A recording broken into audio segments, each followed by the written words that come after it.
Bismillahirrahmanirrahim. Elhamdülillahi Rabbil alemin. Ve salatu ve selamu ala Resulina Muhammedin ve ala alihi ve ashabihi ecmaîn. Değerli hocalarım, Rabbimize ne kadar şükretsek azdır. Diyanet İşleri Başkanlığı gibi bir teşkilatta ve Diyanet İşleri Başkanlığımızın illerdeki en önemli temsilcisi gibi müftülüklerde görev yapmayı hepimize nasip eyledi. Buna ne kadar şükretsek azdır. İnşallah Adana müftümüz Hasan Çınar Bey'in, Ankara müftümüz Yusuf Doğan Bey'in emekliliğinin ardından bu göreve başlayacak olması bizim için gerçekten çok mutluluk verici, sevindirici bir husus.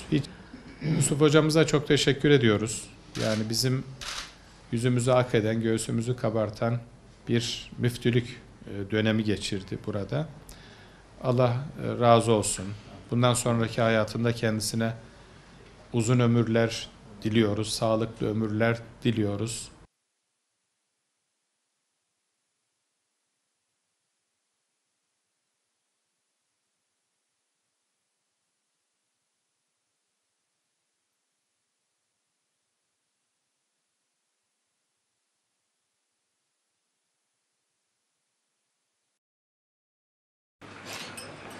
Peki. Allah hayırlı olsun. Cenab-ı Hak utandırmasın inşallah. Güzel hizmetler yapmayı nasip eylesin.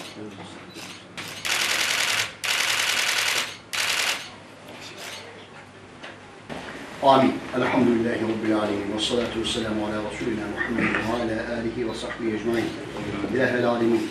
Bugün yeni görevine başlayacak olan Hasan Çınar hocamızın yürütecek olduğu dini ve hayri hizmetlerde muvaffakiyetler nasip eyle ya Rabbi. Amin. Bugüne kadar yürütülen din hizmetlerinde emeği geçen bütün hocalarımızdan hayatta olanlara sağlık, afiyet, ölmüşlere rahmet eyle ya Rabbi. Amin. Hasan hocamızın Ankara müftülüğünde samimiyetle, ihlasla, aşkla, heyecanla beklediğimiz çok güzel hizmetler yapması için, Allah rızası için Fatiha.